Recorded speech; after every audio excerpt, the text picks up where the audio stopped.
Fala galera, sejam bem-vindos a mais um Inspiração 50+, direto do estúdio de vidro do Poa Streaming aqui no Shopping Total. E nós estamos no canal 160 da Sol TV e no canal 15 da RBTV da Serra Gaúcha. Nossos apoiadores são Shopping Total, Móveis do Bem e Home 7200. A técnica é Flávio Mota, Eduardo Azevedo e Tavi Esteves. O Streaming é uma emissora do grupo F Brasil. Fabiano Brasil é o diretor-geral. Nos sigam no Instagram e no YouTube do Poa Streaming. Baixem no nosso app, no seu Android ou no iPhone e TV Smart. Bom, hoje eu vou conversar com... Cara, ele é meu amigo, na verdade, eu não via ele há muito tempo. A gente teve aí uma parte da adolescência, início da vida adulta, aí uma parceria, enfim, de vida, dos amigos que foram se unindo na Zona Sul de Porto Alegre. E aí, o tal do algoritmo me trouxe ele para dentro da minha timeline e eu comecei a acompanhar o trabalho dele. Dentro do movimento Inspiração 50+, eu fui vendo que o movimento e a flexibilidade é muito importante para o envelhecer. E eu vou conversar com um cara que é engenheiro de formação, formado em Direito, mestre em Ciências Políticas, Direito Público pela URGS, mas ele também é procurador federal e já conquistou também a posição de delegado de polícia, que eu fiquei surpreso, não sabia dessa história dele. Ele é criador do projeto Crisálida, instrutor do método De Rose, faixa preta de karatê, que ele já era lá na época que eu conheci, ele já era meio karateca, faixa preta de jiu-jitsu e se dedica a ajudar pessoas a conquistarem mais mobilidade, força e flexibilidade, vitalidade em suas vidas. Estou falando com meu amigo Odilon Carpes, tem 53 anos, essa fera, seja bem-vindo. Prazer te ver, prazer te ter aqui, cara. Prazer é todo meu, fazia tempo que a gente não se via, né? Legal, né? O Instagram tem essas coisas boas. Tem essas coisas. Vai aproximando as pessoas. Reaproximando, né? Meu, eu sempre costumo aqui, no primeiro papo que eu tenho com meus convidados, que eles contem a história dele. Quem é o Odilon por Odilon? Odilon por Odilon, eu sou um cara que gosto de desafios, né, na minha vida, e cada vez mais eu vejo que é isso que eu quero trazer para minha filha, que eu via que, por exemplo, meus pais, meu avô foi gerente do Banco Central, terminou superintendente do Banco Central, viveu a vida dele numa carreira só. Meu pai foi engenheiro civil a vida toda. Eu já mudei algumas vezes, mas não é o normal, né? E a grande herança que eu vou deixar para minha filha é essa coisa de poder se modificar. Porque a gente não sabe o que vai acontecer daqui 5 anos. A gente não sabe se a minha filha tem 13 anos. Se ela perguntar se ela tem que fazer vestibular, eu não sei nem dizer se ela teria que fazer vestibular. Sim, hoje. Sim. Coisa que há 5 anos atrás eu jamais ia imaginar isso. Então eu sou uma pessoa e eu sempre me dedico, né? Eu brinco que depois que eu começo, eu tenho que virar o faixa preta. Um black belt. E foi isso foi o karatê que foi o grande despertar meu, assim. Porque eu era magrinho, sofria, não bullying, mas nós vemos numa geração que se a gente não soubesse se defender, nos passava trabalho. E aí eu achava que o karatê poderia me salvar. Me salvou, né? Os primeiros 6 meses foi pior, né? Os caras fazem karatê. Colégio das Dores, Matriz, aquela loucura toda. Que a gente saía do colégio, olhava na porta, assim, dava uma rede dizendo, hoje eu não vou sair do colégio. A gente não tinha nada a ver com nada, aquela mas loucura, a gente segurava onda. Né? Menos mal naquela época o pessoal não andava armado, não. Mas que a gente perdia era um tênis e o relógio. Tomava uns tapas na orelha. Uns tapas na orelha. Mas no karatê que despertou e foi mais adiante, assim, que eu vi que quando a gente entra no karatê, a gente entra faixa branca, não sabe nada. Não sabia dar soco, porque a gente dá mata-cobra, né? O soco do karatê é completamente diferente daquele intuitivo que a gente tem no colégio. E aí tu vai ver que os teus objetivos é o carinha do teu lado ali, faixa amarela, que depois tem o cara faixa azul e depois lá na frente tem o faixa preta. e tu, ao longo do tempo, vê que o teu colega que era amarela já é faixa verde, que tu já é faixa azul. Então ali, cara, foi o que eu descobri que eu posso fazer o que eu quiser, assim, desde que eu tenha disciplina, né, que é uma coisa, 3 coisas que a gente tem que ter, até o professor De Rose fala bastante, que é disciplina, humildade e a terceira fugiu aí, mas é a disciplina e humildade, né, sempre saber que tu tem que ter um mestre, tem que ter alguém, né, um mestre, ou e é bom que eu entrei na arte marcial porque perdi o preconceito de ter mestre, né? A gente tem que ter alguém para nos guiar e disciplina. E ali a gente vai fazendo assim, né? Mas, tu faz tudo isso? Não, hoje eu não faço karatê, já fiz. Hoje eu faço treino um pouco jiu-jitsu. Sim, tu trouxesse um tema, porque assim, eu já ia te perguntar sobre os valores da família, mas eu vou te trazer, já que a gente está na questão da arte marcial, e tu está trazendo um pouco da importância, mas o envelhecer, né? Hoje a gente, na nossa época, os mais velhos eram considerados os nossos mestres, teu avô, teu pai, teu mestre do karatê, mas sempre os nossos amigos mais velhos. E hoje isso se perdeu, né? A arte marcial, eu vejo que tem uma galera fazendo jiu-jitsu, por exemplo, de tudo que é idade, né?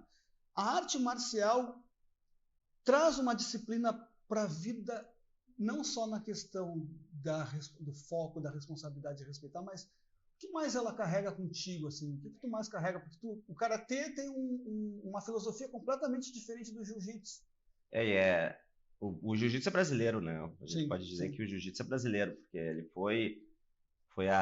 quando entrou no Brasil, principalmente quando veio para o Rio e começou a ter aquela junção da capoeira, porque tinha muito desafio de jiu-jitsu com capoeira no início. Então o pessoal do jiu-jitsu aprendeu os golpes, por exemplo, que a gente faz no jiu-jitsu hoje, que não é no chão, vem muito da capoeira. E a capoeira começou a ter coisa de jiu-jitsu também, quando o cara ganha não me lembro, o cordel mais avançado, ele aprende umas finalizações, umas coisas que é do jiu-jitsu. Então, essa mistura fez com que o jiu-jitsu fosse uma arte brasileira. Às vezes até falta um pouquinho de hierarquia, alguma coisa assim, eu sinto isso. Mas o mais legal da arte marcial é a questão de te trabalhar humildade, hierarquia e te mostrar que tem um caminho, sabe? Como autocontrole. Um autocontrole. Tu começa eu usei poucas vezes, eu briguei na rua, mas tu vê que se não fosse, seria pior. Tu começa a ter autoconfiança, né? Essa autoconfiança é boa. Sim, tu deixa de virar brigão e passa a estar mais controlado e evita a confusão. Exatamente. Tu usa o que tu tem, porque na verdade tu acaba sendo uma arma. Um cara faixa preta é uma arma. E essa autoconfiança tu acaba levando na vida, porque tudo, eu acho, tanto que quando a gente for falar de flexibilidade, tudo aquilo que a gente faz 1 hora por dia, tu vai ganhando vai introjectando em ti para tu ganhar uma consistência para praticar isso durante a tua vida, né? Tipo a respiração, né? A primeira vez que eu fui fazer meditação foi no karatê, né? Com 14, 15 anos ali, eu vi, pô, mas coisa maluca, né? Ali eu comecei a fazer meditação, aprendi a ver a importância de flexibilidade, né, para dar um chute bom. E aí tu consegue com isso levar para o teu dia a dia, para as coisas da tua vida do dia a dia, para as tuas dificuldades, tu traz o teu aprendizado de artes marciais para o teu dia a dia. É tipo eu penso assim, pô, o que é pior do que tu tá num 100 kg ou numa montada em cima de ti, o cara te estrangulando, tu sem ar, que tu só pensa em escapar naquele segundo, né? Então tu ganha essa resiliência, hoje tá na moda falar, mas tu ganha essa resiliência de aprender a apanhar, né? E a vida a gente tá sempre apanhando. A gente tem que aprender a apanhar, né? Me diz uma coisa, e tu trouxe o negócio dos coroa, né? Os coroas sempre seguiam. Meu pai também sempre foi, e ele dizia, não, tu tem que fazer concurso público. E eu já fiz de tudo, fui fotógrafo, fui vendedor de biquíni na beira da praia. Hoje a gente vai mesclando e vai mudando conforme a vida. Mas o que tu traz de mais valor? Porque depois nós vamos fazer a passagem pelo teu avô também, mas o que tu traz assim de mais valor de referência em que tu traz para a tua vida, da tua família, para a relação com a tua filha? O que tu traz de referência deles? Cara, eu brinco, né, que O meu pai, eu brincava com ele, ele faleceu em 21.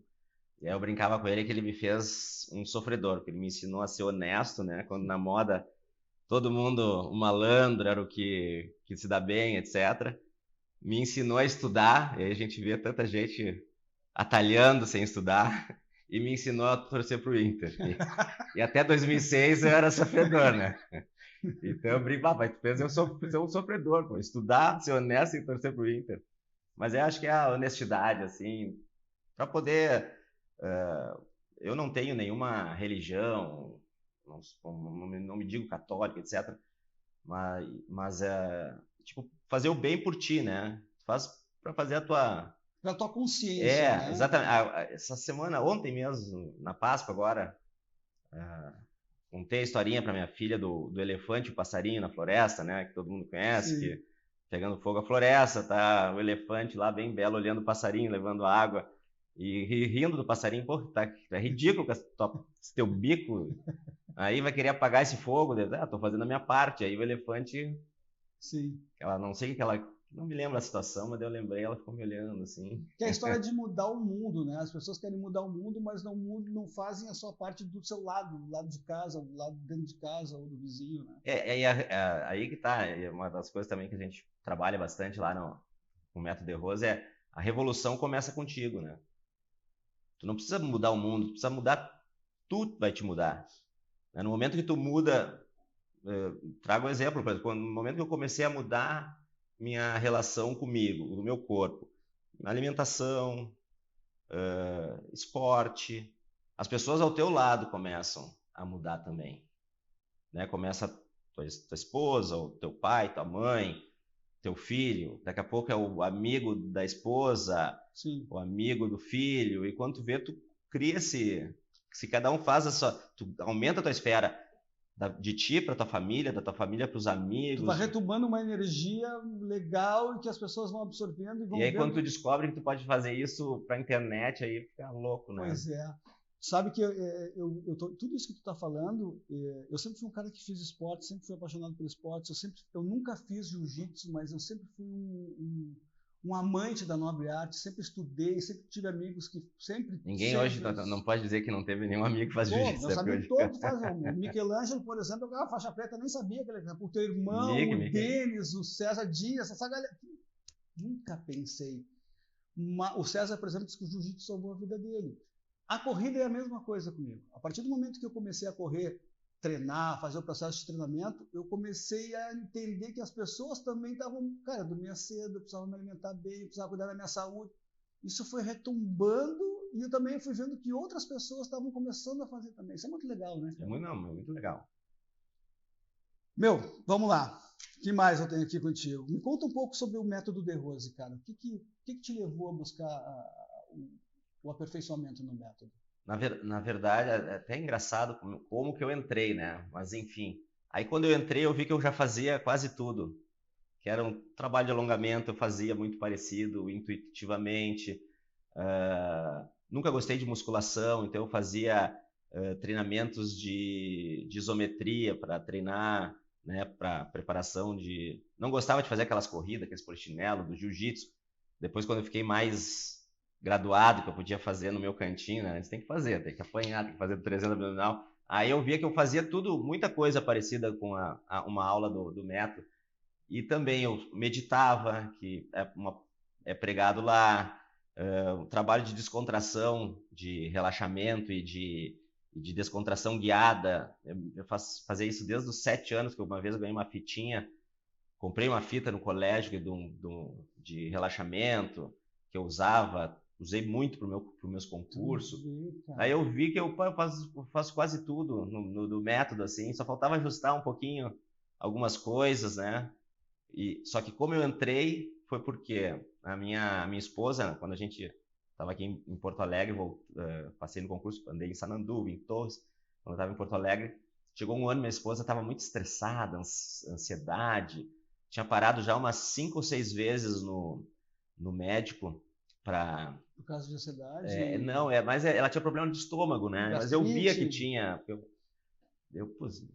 Aí eu pensei yoga, né? Vou mandar ela vou fazer. Aí a gente começou a a ver casas de yoga e coisa assim. Aí a gente entrou numa casa do Maître Rose, na Luciana de Abreu, do Fabiano Gomes.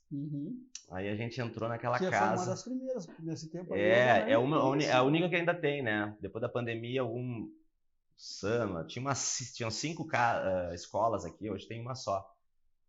Aí eu levei a Andréia, ela adorou assim a casa, o ambiente, o pessoal, é tudo muito top. E aí eu tô no jiu-jitsu, comentando com um amigo meu, assim, falei da Andréia, disse, agora ela vai fazer yoga, vai entrar no Maître Rose. Daí ele, é, onde?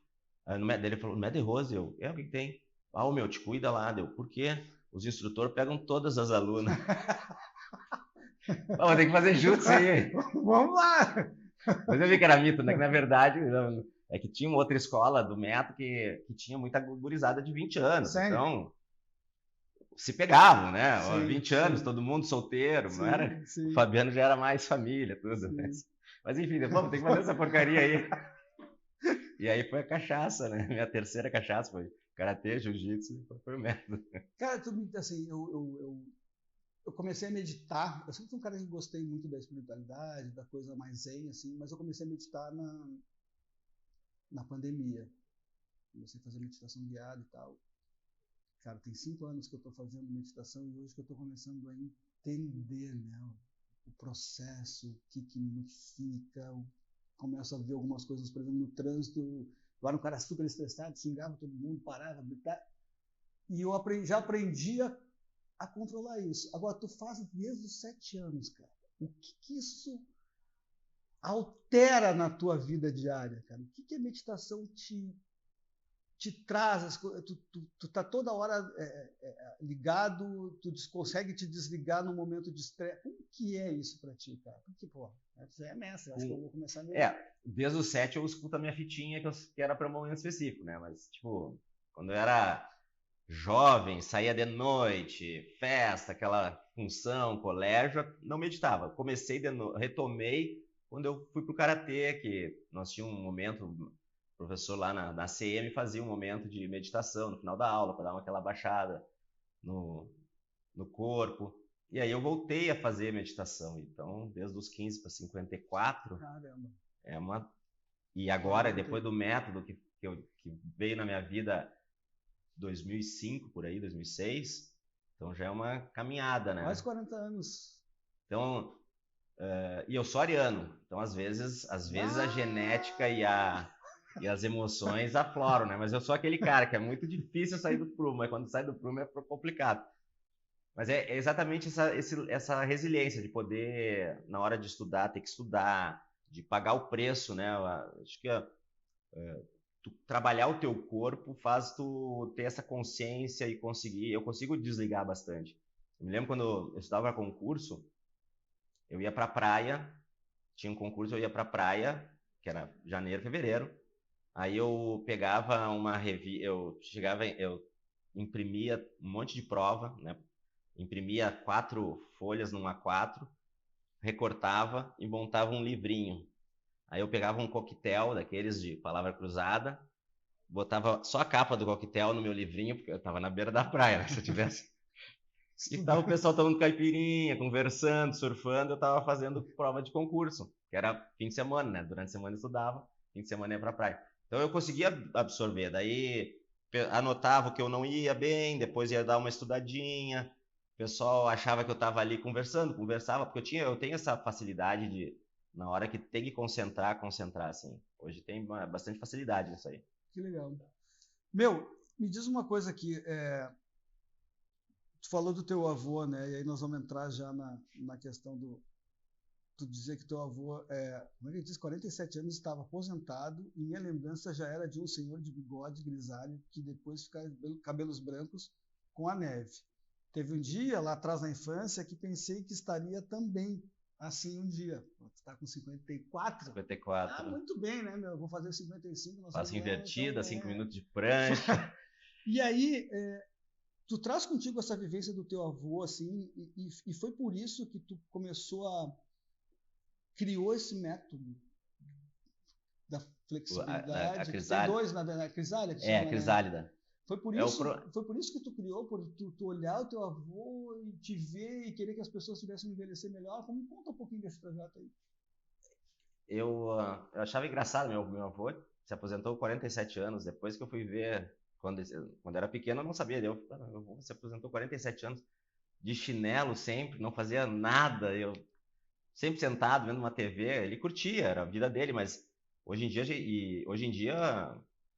Hoje em dia, 47 ainda mais anos no auge, servidor público, cada vez tem 70, 75, 80. Não, e 47 anos, o cara de 47 anos hoje tá voando. Tá voando, tá no auge. E eu sempre vi essa preocupação de cuidar do corpo para viver. Quanto mais viver, melhor. Eu não sei o que nós temos depois da morte. Pode ser que seja... Não sei se tem inferno, não sei se tem paraíso. Ninguém nunca voltou para contar. Só em essência. Não sei, mas vou ter que aproveitar aqui. Sim. Eu só vou ter uma vez meus 50 anos. Sim. Assim, dizem que a gente tem vida depois da morte, né? E eu sou um cara que eu acredito que a gente possa ter uma forma de vida. Mas nesta forma que a gente tem aqui, nesse tipo, é só essa vez, eu acho. Não tem outra. Não vamos voltar igual o Odilon, outra. Não. E aí tu tem que aproveitar a vida. E aí tu pensa. Uma coisa também que me marca também agora, ver que meu pai não aproveitou, meu avô não aproveitou. Tinha um outro avô que faleceu quando eu tinha 7 anos, que não me aproveitou, que eu não aproveitei ele, que as minhas lembranças dele são muito remotas. A gente tem que ficar mais tempo aqui. Pô. E o nascimento da tua filha fez tudo isso também? Tu precisava com ter toda saúde. Certeza. Saúde e tempo para ela, né? E tempo com... Tipo, agora... Ela anda super bem de skate. Eu, há 6 meses, fui subir num skate pela primeira vez. Já tomei tomo, já fiquei 3 meses. E ela anda bem de skate, cara. Ela anda, e aí eu aprendendo a andar de skate para poder ter esse contato, sabe? Vou andar de skate com a minha filha. Eu não ando nada, dou 2 voltinhas e fico olhando ela, mas curte junto. Mas tem a função, boto o capacete, antes eu não conseguia nem subir no skate, agora já subo no skate, já dá uma volta. Que bacana. E aí, Odilon, dentro desse meu processo assim, de estudo e de colocar em prática, né, a história do envelhecimento, eu vejo que algumas coisas são muito importantes, né? Uma delas é a força, né? Muita gente diz que sem força nas pernas é muito mais fácil de desenvolver a questão da saúde mental e da doença mental, né? Se a gente não tem força nas pernas. Ao mesmo tempo, a gente não tem força nas pernas, não consegue agachar, não consegue ir no banheiro, mas a flexibilidade também é importante, né? Por quê? O tripé que eu sempre falo é mobilidade, flexibilidade e força. Claro, se tu tiver flexibilidade e força, tu vai ter mais mobilidade. Então, flexibilidade e força são os 2 pilares. E aí, só voltando um pouquinho, eu era coach de concurso, assim, ajudava a galera a performar em concurso público pela minha experiência. Uhum. E buscava também não só fazer o que todo mundo fazia na época, nós estamos falando de 2015, que é só dizer que tu tem que estudar as matérias X, Y, Z, tu tem que ter o horário X, Y, Z para estudar, teu cronograma e umas provas anteriores. Uhum. Não, eu dizia como que a pessoa tinha que estudar, qual era a melhor maneira de estudar, quando fazer as revisões, como fazer essas revisões. E também cuidar do corpo, né? Uhum. E essas 2 valências, força e flexibilidade. Porque eu com 33 anos que eu parei, teve uma época que eu parei geral até, depois eu só voltei a passar no concurso quando eu retomei atividade física na minha vida, que eu tinha parado geral, que eu disse, não, agora eu vou estudar para concurso. Estava 16, 18 horas. Estava gordinho, tem umas fotos com umas bochechas desse tamanho que eu não me reconheço. E daí teve um dia que eu fui cortar as unhas, minha barriga pressionou aqui, e aí eu fiquei com falta de ar para cortar unhas. Uhum. Tá certo. Foi ali também que um momento... Não tá certo. Eu dei mais ou menos parecido contigo. E depois tô né? Eu fiz jiu-jitsu, daí tava eu na beira da praia com um camisetão de NBA, né? Daqueles bem largo para montar. E meus amigos tinha um campeonato na areia de jiu-jitsu. Meus amigos que eu treinava, tudo blindado, sarado, eu gordinho ali. Mas eu tenho que cuidar do meu corpo também. Então lá, que era, até vendeu bastante o curso, que era acelerador de aprovações. Eu tinha um módulo que era para a pessoa continuar tendo força e flexibilidade para a vida, e junto eu já botava um pouco de descontração neuromuscular que a gente tem, e botava meditação guiada. E era uma aulinha empacotadinha para o cara que não tinha muito tempo, que era de 15 minutos. E aí eu via que o pessoal gostava daquilo ali. E tinha gente que tinha passado em concurso, que me chamava para pedir o acesso do curso. Deu, pai, mas tu já passou, vai estudar de novo? Não, professora, que eu queria fazer aquelas aulas. Só as aulinhas de... Que legal, cara. E gente que tinha abandonado o concurso depois, né? Eu gosto de conversar com o pessoal que me segue, tudo. Eu mando mensagem, quero saber Porque é tu que cuida de tudo. eu que cuido de tudo. Tipo, todo mundo que compra o meu curso, uma hora vai receber um WhatsApp meu, né? De robô não é nada, querendo saber como é que tá as aulas. Que bacana. Isso é importante. Então, e aí tu, por isso também que eu consegui moldar um curso que vendeu também, que vende, né? Que a pessoa gosta, porque foi com os feedbacks, né? Porque o concurso, ele estressa demais, Estressa, né? A pessoa tem que ter. Uma vez tinha uma menina lá, eu estava trabalhando, veio o WhatsApp, eu olhei, era uma menina mandando um áudio no final, que estava estressada, ansiosa, que não conseguia estudar, que não sei o que, tal. Aí eu perguntei, tu faz o módulo lá do... Eu não me lembro o nome do módulo que eu tinha, que era... Eu dividi em... Era um módulo físico, corpo físico, uma coisa assim. Ela, não. Então vai lá, porque não tem... Faz uma aula lá, e depois volta a estudar. Te acalma lá, vai. Cara, passou uma meia hora, uns 40 minutos, eu recebo um áudio dela, chorando no áudio, dizendo que foi a melhor coisa que ela fez. Porque é um pacotezinho bom. Porque a gente precisa... A vida é tão tensa, tão estressante. Essa galera, por exemplo, a galera de medicina, que faz vestibular para medicina, estuda medicina, a minha filha está querendo fazer biomedicina, ela diz, papai, mas a medicina estuda demais, o cara não tem vida. A gente precisa desligar um pouco, Precisa. Né? Até uma hora o algoritmo do acelerador de aprovações pegou uma turminha para fazer a prova para residência. Até tem um depoimento bem bonito de uma menina agradecendo que ela passou em residência. E aí, quando eu resolvi parar, primeiro eu resolvi parar de dar aula por causa da minha filha, e depois eu resolvi, os concursos estavam parados, eu estava cansado do papo de concurso, eu queria falar mesmo, era de saúde, de longevidade, era isso que eu gostava, era isso que me dava vontade de conversar com as pessoas. Aí eu fui migrar, aí eu fui tentar vender esse pacote, né? Fazer esse pacote, que eu não tenho tempo para ter aluno e aula. E depois o seguinte, vou começar a dar aula. Imagina, vou ter meu tempo, dar 2 horas, imagina que eu tenha 3 horas por dia. Quantas pessoas eu vou atingir, vou lotar minha agenda? Enquanto que o acelerador, o projeto Flexibilidade tem 1 ano e meio e tem 3.000 alunos mais. Que legal. Quantas pessoas o projeto, tu acessa uma plataforma e aí que tem as aulas de flexibilidade, que tu pode fazer e tem acesso vitalício, né? Tu pode fazer, por enquanto, tem acesso vitalício. Por enquanto. Daqui a pouco não tem mais. E o cara vai recebendo as atualizações, né? Eu não boto aula todo dia, nem todo mês, mas como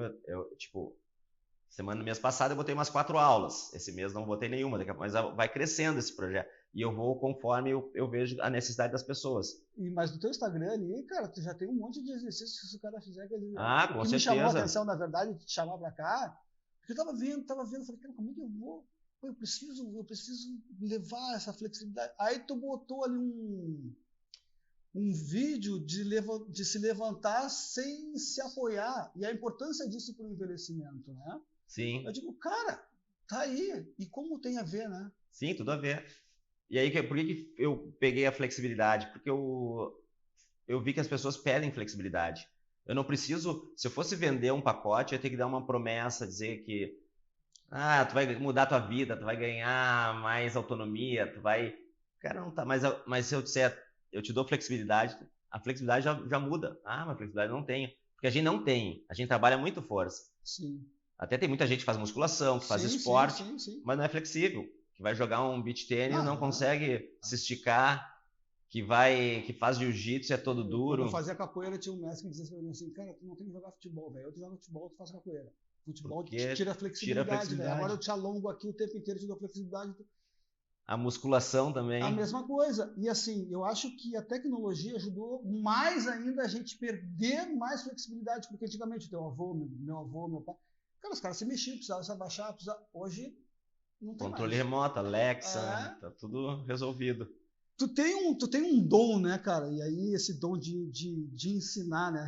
Tu me mandou um áudio ontem sobre tu ensinar o teu irmão a ler com 4 anos, que tu brincava de professor, e aí tu veio para a área de concurso, depois tu deu aula na universidade, agora o método, a tua paixão, eu digo que, né, as pessoas estão muito em moda, eu não gosto dessa palavra, o teu propósito, mas a tua paixão é ensinar pessoas? Ensinar eu gosto, assim, até uma das maneiras que eu passei em concurso também, que eu vejo, que eu estudava imaginando eu dando uma aula daquela matéria. E até um dos grandes motes do acelerador de aprovações é, depois de tu estudar, tu dá uma aula para alguém, ou para ti, ou para um vídeo, mas tu dá aula, porque isso reforça muito a tua... E eu sempre gostei. Então eu brincava de professor. O sofrimento que teu pai fez tu passar lá atrás... não, tem frutos. Tem um bom fruto. Eu brincava de dar aula pro meu irmão. Com qual deles tu brincava de dar aula? Com o Sandro. Nós temos 5 anos de diferença, então eu tinha 9 e ele tinha 4, 5. A mãe uma vez se surpreendeu, tava o Sandro lendo com 5 anos, lendo e escrevendo. Mas como é que tu aprendeu? O Odilon. Que legal. Quando eu tava no colégio, na 7ª ou na 8ª, na 7ª ou na 6ª, eu era piá, 6ª ou 7ª série. A professora tinha dado um daqueles probleminha de 6ª série, que ela deu uma maneira de fazer que eu estava achando difícil e eu fazia por uma outra maneira. Nem me lembro. E aí eu ensinei para os meus amiguinhos ali a fazer da maneira que eu achava mais fácil. E o pessoal pegou. Aí chegou na prova, a professora começou... Quem é que fez dessa maneira aqui, fulano? Por que tu fez dessa maneira? O Odilon me ensinou. Por que tu fez dessa maneira? O Odilon me ensinou. Eu não sabia.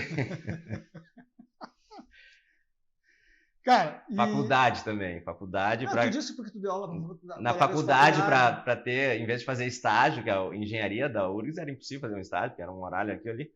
Eu dava aula de matemática, física e química num grupo de apoio de uma senhora, numa casa, para as crianças que queriam reforço. E sabe, a Valentina está com 16 anos, né? São 3. Na minha, matemática, química e física, eu não posso nem. Eu fui aprender quando eu fui fazer fotografia, que eu precisava calcular o químico, né, tal, a forma. Mas é complicado, né? Essa geraçãozinha também precisa de um Odilon aí na vida. Eu brinco, eu achava que eu adorava matemática até em engenharia. Cara, e aí, dentro dessa história da flexibilidade, eu vi lá no teu Instagram também que tu tem que chama que é o Incuba Night, que é a história do sono, né? Qual é a importância do sono na vida da gente? Cara, o sono é onde tu consegue te recuperar de todo o teu estresse, onde tu apaga mesmo, né? E tem até músculos que tu nem consegue descontrair. Quando a gente faz as descontrações, eu sempre lembro as pessoas para descontrair maxilar, abdômen e os esfíncteres, que é coisa que está sempre contraído. Tu anda até no sono. Tem gente que, por exemplo, agora estou com plaquinha de bruxismo, porque até no sono o cara... A Valentina com 16 anos, a minha esposa também, ela usa placa, cara. Porque... Mas quando tu te apaga e eu também fui atrás de sono também, e até o sono polifásico. Pois é, eu quero aprofunda mais um pouco sobre isso aí, porque assim, ontem eu até estava vendo um podcast que o entrevistado falou que no sono, enquanto a gente dorme, também a gente consegue segurar o aprendizado, né? Tipo assim, a gente no dormir a gente aprende também. Isso era o que eu falava. Fixar o aprendizado. O ciclo do estudo é o estudo, a revisão e o sono. Então, a terceira fase do teu estudo é dormindo, que é quando eu brincava, quando eu falava lá do acelerador, e que era como se fosse, o cérebro está o dia inteiro trabalhando ali, né? Aí chega de noite, tu apaga tudo. Aí é como se fosse uma onda levando na areia. Uhum. Aí, depois que passa a onda, só o que fica é um resquício daquilo que foi mais fundo na tua cabeça, né? Durante o dia. Durante o dia, imagina durante o dia tu vai rabiscando na areia. Tá. Chega de noite, a maré sobe e lava. Uhum. No outro dia ficou, de repente, o castelinho que foi maior, aquela estradinha que foi mais vincada na areia. Então eu brincava com o pessoal que eles tinham que gravar na areia forte para não sair com a maré. Então é durante o sono. E isso aí tu tinha que reforçar isso. Se o dia que primeira vez que eu bati de carro, eu nunca vou esquecer, porque marcou um vinco ali, né? Eu também. Primeiro porre, primeiro beijo. Eu até brincava, né? Tu lembra do primeiro beijo e do 15º? O 15º não lembra, pô. E a história do acidente me marcou também muito, assim, não sai da minha cabeça, meu acidente, né? E marca mesmo, e tu tem razão, as primeiras experiências são as que ficam para sempre. E tu quer que depois uma hora de estudo fique gravado, que daqui um mês tu vai lembrar 3% do que tu estudou hoje. Então tu tem que revisar. E tu também dá técnicas nesse processo todo? As técnicas de revisão, né? Os horários certos de revisar, o tempo certo de revisar, que eu ensinava para a galera. E também o sono polifásico, que é tu dormir menos tempo, conseguir dormir menos tempo, né? Que é um italiano que estudou bastante isso, Claudio Stampi. Eu fiz isso. Né? O pessoal, como é que tu conseguiu? Eu tinha época lá que eu treinava jiu-jitsu, eu gravava os vídeos no YouTube, gravei todo o curso do Acelerador de Aprovações, que é um enorme curso, trabalhava, tinha tempo com a família. E os caras, mas o que tu faz? Eu tenho mais tempo de dia. Eu dormia 4 horas. Eu tenho um amigo que tu deve conhecer, que é o Toshio Tadano. Sim. O Toshio acorda às 4 horas da manhã para ir para yoga. Eu digo, mas que hora tu dorme, cara? Porque o cara que acorda às 4 horas da manhã... O Toshio foi meu companheiro lá no Fabiano. Então assim, e cara, como é que horas tu dorme? Porque o cara que acorda às 4 da manhã tem que dormir às 8 da noite. E eu testei, né, esse sono polifásico por 6 meses. E porque eu queria botar no curso, né, e incentivar os meus... Se eu tivesse descoberto isso na época do meu concurso, seria outra coisa. E 2 vezes eu fiz, 6 meses. Eu parei, hoje eu não faço, né, mas as 2 vezes que eu fiz, eu parei as 2 vezes por motivos diferentes. Mas o que é o sono, esse sono? Tu dorme poucas horas? Tu dorme... O mais comum de fazer é... O que eles se espelham? Pela vida, por exemplo, a vida do londrino da aristocracia. Ele não trabalhava, né? Então, e ele tinha festa de noite, bastante. Então ele tinha a cestinha dele depois do almoço, depois ele acordava pro chá da tarde, ele normalmente, se tu olhar aquele seriado, tem um seriado londrino lá, da época da aristocracia, aí ele dava uma cestinha depois do chá, para poder ir para a noite, acorda cedo. Isso eu fazia muito na adolescência. E na Revolução Industrial, o operário fazia isso. Sim. Ele acordava às 4 da manhã, dormia um pouco no trajeto, né? Depois dormia depois do almoço, depois tirava uma siesta no trajeto, chegava em casa, ia dormir lá para acordar 4 horas depois. Que é mais ou menos a história da siesta depois do almoço que a galera tem. Exatamente, que é uma das coisas que falam que dá longevidade, né? Dormir depois do almoço.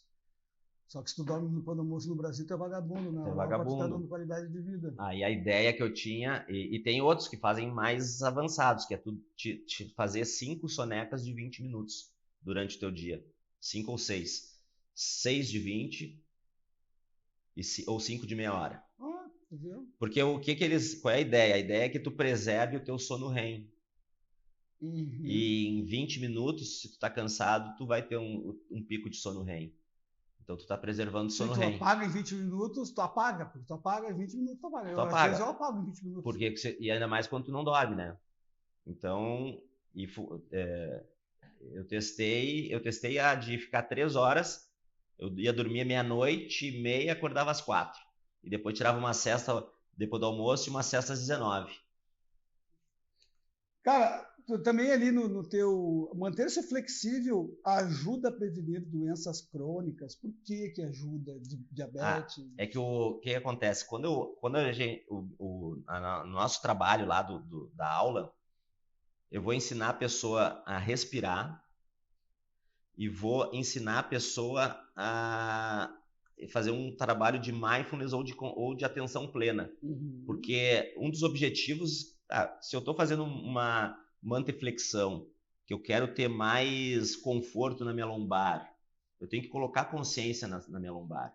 Eu não posso fazer a minha anteflexão pensando no boleto, pensando na namorada. Eu tenho que fazer a anteflexão consciente. Para fazer consciente, uma das melhores maneiras é ativar um respiratório que tu fique preocupado em acertar o respiratório, né? Tipo, vamos fazer um respiratório simples, que é inspirar em 3 segundos e expirar em 6 segundos. Eu vou ficar ali concentrado, inspirando em 3, soltando em 6, e aí eu vou mandar o cara levar consciência para onde está incomodando. Uhum. Para um pode ser a lombar, para outro pode ser o ombro, né? Um pouco o ombro está desconfortável. Para outro pode ser aqui atrás da perna. Então, independente de onde tiver, tu vai levar consciência ali. Só o fato de levar consciência, né? Tem aquela brincadeira da mão. Se tu ficar pensando só na mão direita por uns 15 minutos, se tiver essa paciência, quando tu for ver, essa mão direita vai estar bem mais quente que a esquerda. Por quê? Porque levou consciência, mais sangue vai para lá. Indo mais sangue, essa hiperemia leva mais oxigênio, mais nutrientes para as células. E dentro disso, tu tem o tempo que a pessoa respira. Quanto tempo a pessoa fica sem respirar? Tu tem também um teste ali. O que significa isso? Não, para ver a capacidade respiratória da pessoa, né? E a gente, quando respira, a gente dificilmente... A pessoa que não está treinada a respirar, ela vai fazer uma respiração alta. Ela não vai fazer a respiração profunda. E se tu olhar as crianças fazem a respiração abdominal, né? Criança respirando, tu vê aquela barriguinha. Eu achava que eu respirava super certo. Eu respirava errado. Então, a gente tem que voltar a ter essa consciência. Só vai conseguir ter uma apneia maior se tiver a capacidade respiratória. E outro mais importante é o soltar o ar. Porque quando a gente solta, é como se fosse, eu até brinco, como se fosse o filtro da casa lá. Tá no filtro e não deixa nunca a água baixar. Sempre vai ficar aquele, vira e mexe, tem que limpar o filtro, porque fica aquela crostinha da água que não é renovada embaixo.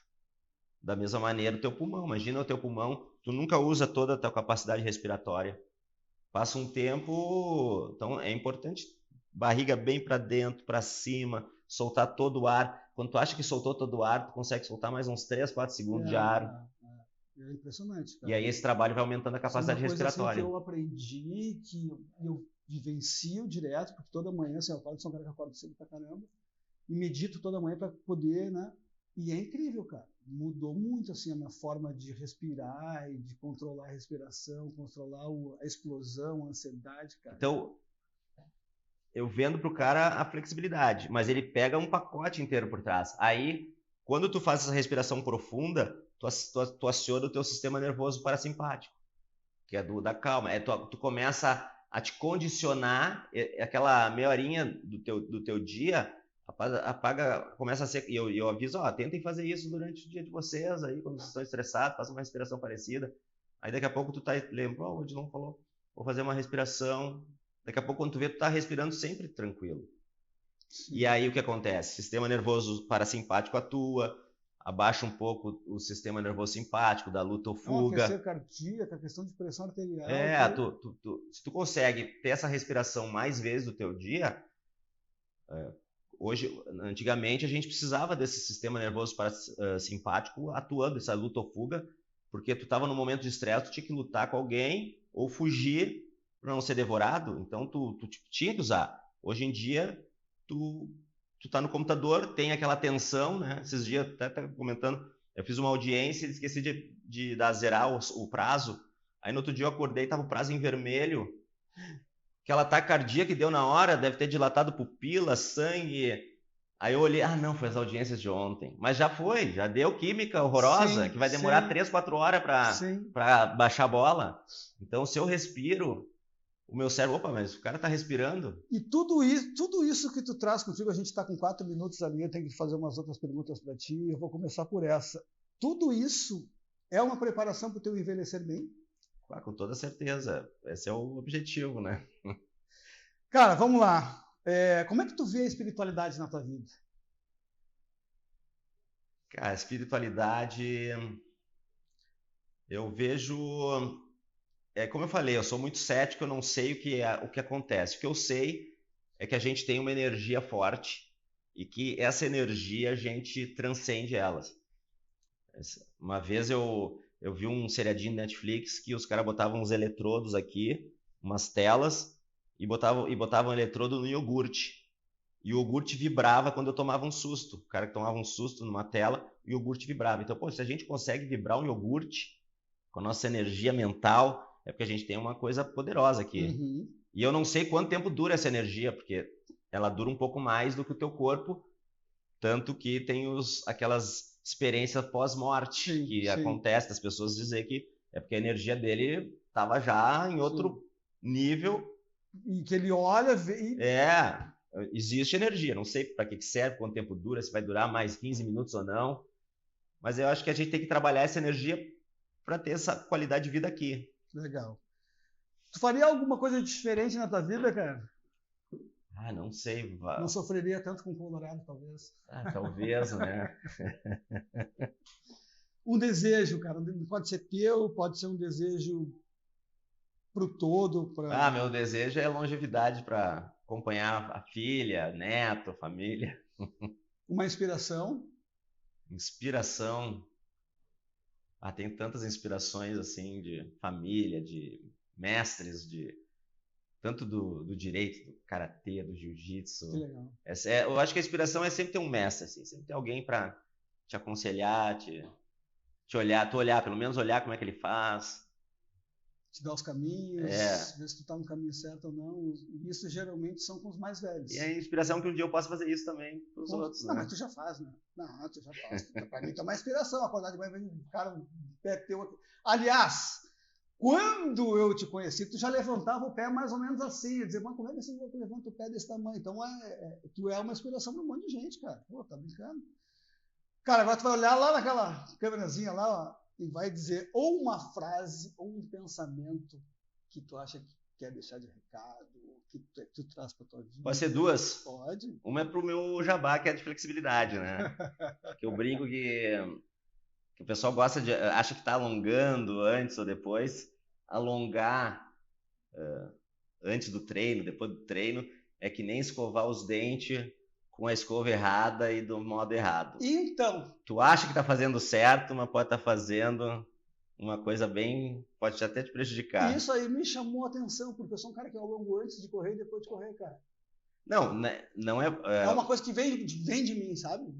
É melhor não alongar pouco do que não alongar, mas o ideal é ter uma aula específica para isso. E a segunda? E a segunda é que uma coisa que eu levo para mim, assim, sempre, que é um provérbio chinês sem autoria, que a nossa cabeça é a melhor das servas e a pior das senhoras. E a gente tem que saber usar se a gente vai querer ser o servo ou o senhor. Que bacana, cara. Que baita pensamento. Esse foi o Inspiração 50 a Mais de hoje, com esse cara que é meu amigo, sou amigo do irmão dele, do Eduardo. A gente foi jiu-jiteiro também, a filha dele estuda no colégio onde a minha filha está estudando também, a gente se reencontrou. É um cara do bem, um cara que está fazendo um projeto muito legal de flexibilidade para envelhecer, para a galera que está fazendo concurso. Meu parceiro, muito obrigado, cara. Foi bom demais te ter aqui. Bom demais. Passou rápido demais.